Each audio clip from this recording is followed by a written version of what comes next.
Արցախի փողոցի 4-րդ նրբանցքի 4-րդ կարգի վթարայնության այս շենքերում դեռևս ապրում են մի քանի ընտանիքներ։ Ոմանք վերցրել են բնակարանի գնման վկայականը եւ սպասում են։ Ամուսինս գնաց համաձայնվեց, սերտիֆիկատը ստացանք, ասին այս հունիսին պիտի պատրաստ լինի։ Բայց բնակիչների խոսքով ժամկետը ձգձգվել է։ Պետք է ստանան այս տարվա վերջին։ Բայց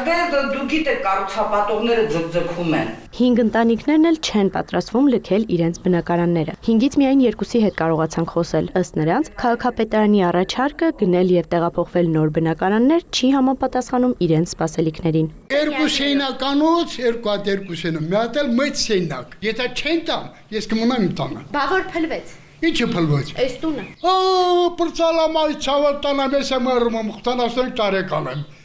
Երկորցնելու բան չունեմ։ Հրանտ Բալաչյանի ընտանիքն այդ 5-ից մեկն է։ Այս վթարային շենքում ապրում են միայն ինքն ու կինը, թեպետ ընտանիքը 12 հոգանոց է։ Ուղղակի որդիներն առանձին են ապրում, վարձով։ Այս 3 բնակարանները նա պահանջում է իր որդիների եւ նրանց երեխաների համար։ 23 տարի աստեղ։ 23 տարի հարկ եմ ոցում։ 90 քառակուսի սեփականատեր 2 շենակատան։ Ես էլ հրաժարվեցի դուրս եկա։ Օկտեմբերի 28-ին հիշում եք, որ մեր Գերարան ինստիտուտի մոտ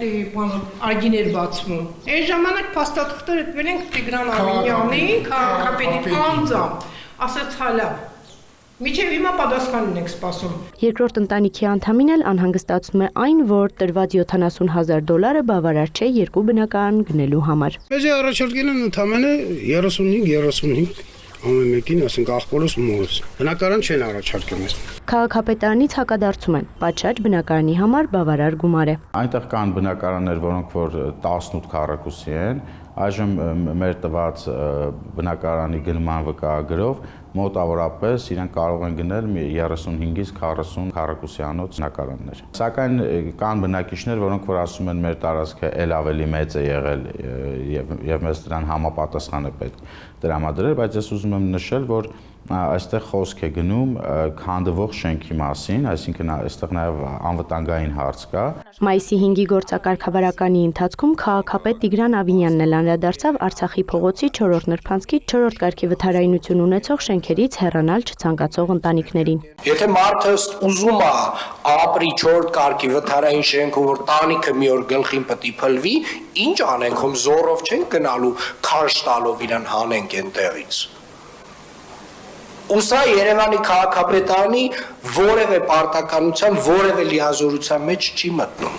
Հարցին հնարավոր է, որ գործը տեղափոխվի դատական դաշտ, քաղաքապետի տեղակալ Արմեն Փամբուխչյանը պատասխանեց։ Ներկա պահին հստակ որոշում չկա, հստակ գործընթաց չկա ձեռնարկած, բայց ըստ իրավիճակի կարող է տարբեր զարգացումներ ունենալ։ Արցախի փողոցի 4-րդ նրբանցքում մոտ 60 ընտանիք ստացել է բնակարան կամ բնակարանի գնման վկայագիր։ Երևանում 4-րդ կարգի վթարայնության դեռ 12 շենք կա։ Էմմա Վարդանյան, Էդգար Դավթյան, լուրերի համար։